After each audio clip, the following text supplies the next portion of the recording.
जय माँ गायत्री, जय सनातन धर्म।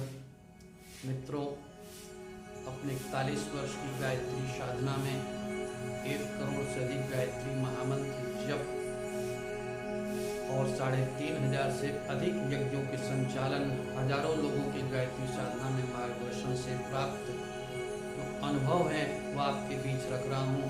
हमारे महान ऋषियों की देन गायत्री महामंत्र और यज्ञ का विज्ञान कितना अनमोल है। गायत्री साधना करने वालों को क्या नहीं प्राप्त होता। गायत्री साधना से यश कीर्ति की प्राप्ति का एक प्रसंग आपके बीच में रख रहा हूं। मैं भारतीय वायुसेना में एयरफोर्स सिग्नल सेंटर सेना भवन न्यू दिल्ली में वर्ष 1981 से 1984 तक कार्यरत रहा। घर में वयोवृद्ध माता पिता और इकलौते पुत्र होने के नाते घर पर माता पिता की सेवा के लिए वर्ष 1987 में मैं सर्विस से स्वैच्छिक अवकाश लेना चाहता था।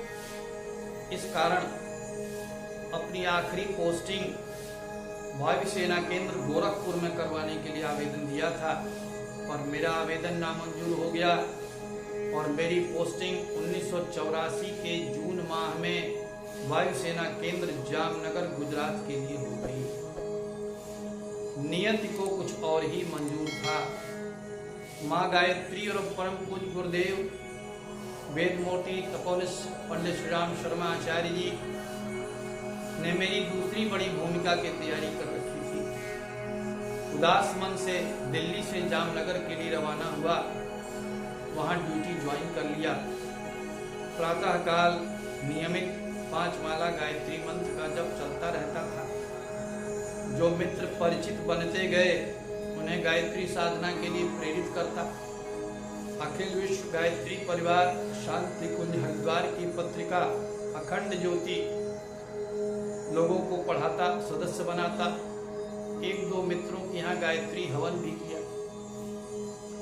उसी वर्ष अक्टूबर माह में आश्विन नवरात्रि में अंतः प्रेरणा हुई कि मैं 10 दिन का अवकाश लेकर शांतिपूर्वक निश्चिंत भाव से 9 दिन में 24,000 गायत्री मंत्र जप का लघु अनुष्ठान। चैत्र और आश्विन नवरात्रियों में इस प्रकार की किए गए अनुष्ठान अत्यंत फलदायी होते हैं। मेरे एयरफोर्स के एक मित्र श्री रघुनाथ राय जी, जो गाजीपुर यूपी के रहने वाले थे, उन्होंने वहीं खोडियार में अपना मकान बना लिया था। उन्हीं के यहाँ रहकर अनुष्ठान की व्यवस्था की।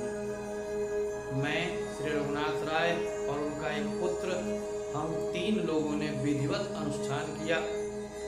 नित्य 30 माला गायत्री मंत्र जप, नित्य यज्ञ, भूमि शयन, 2 घंटा मौन में रहता था।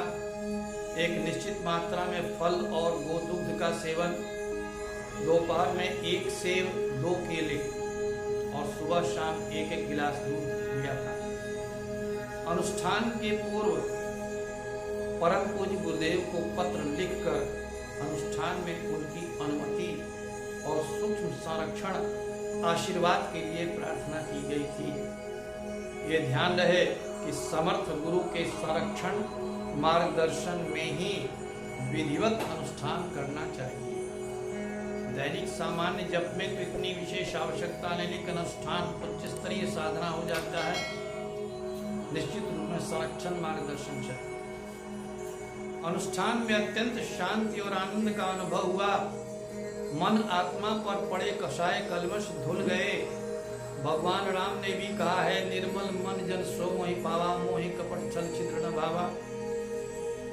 अनुष्ठान की पूर्णाहुति में मैंने स्वयं संक्षिप्त गायत्री यज्ञ से पूर्णाहुति। मित्र श्री रघुनाथ राय जी ने बुराई छोड़ने की देव दक्षिणा में पुत्र के विवाह में दहेज न लेने का संकल्प लिया, जिसे निभाते हुए 1-2 वर्ष बाद गायत्री तपोभूमि मथुरा में जाकर उन्होंने पुत्र की शादी बिना दहेज लिए। मैंने देव दक्षिणा में चाय छोड़ने का संकल्प किया, क्योंकि और कोई भौतिक बुराई मुझ में नहीं थी। उस संकल्प को 14 वर्ष निभाया, चाय नहीं पी। वर्ष 1998 में कुछ अधिक कठोर साधनाएं और व्रत उपवास करते रहने से, लो ब्लड प्रेशर हो जाने से डॉक्टर की सलाह से फिर चाय की शुरुआत। वर्ष 1998 में चांद्रायण साधना मैंने की थी। बड़ी कठिन साधना होती है, विधिवत की थी। कुछ कतिपय कारणों से जो उसके लिए जो सावधानियां अपेक्षित थी वो नहीं हो पाया। मुझ पर वर्कलोड बहुत ज़्यादा पड़ गया था। इस कारण से उसके बाद में उसका जो है नेगेटिव इफेक्ट हुआ था। कभी भी इस तरह की भूल किसी साधक को नहीं करनी चाहिए। इसीलिए हमेशा ध्यान रखने की बात है कि परामर्श करने के बाद कोई काम करें। तो जब लो ब्लड प्रेशर हो गया 98 में, तब फिर डॉक्टर की सलाह से चाय शुरू की मैंने।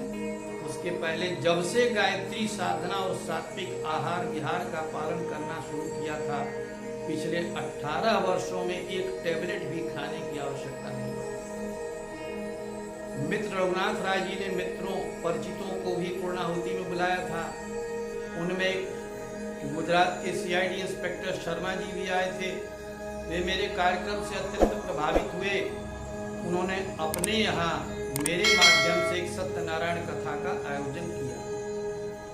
उनके यहाँ एक मिस्टर LP सिंह जो नेवी के ट्रेनिंग सेंटर INS वलसुरा में सिविलियन एजुकेशन ऑफिसर थे, वे आए हुए थे।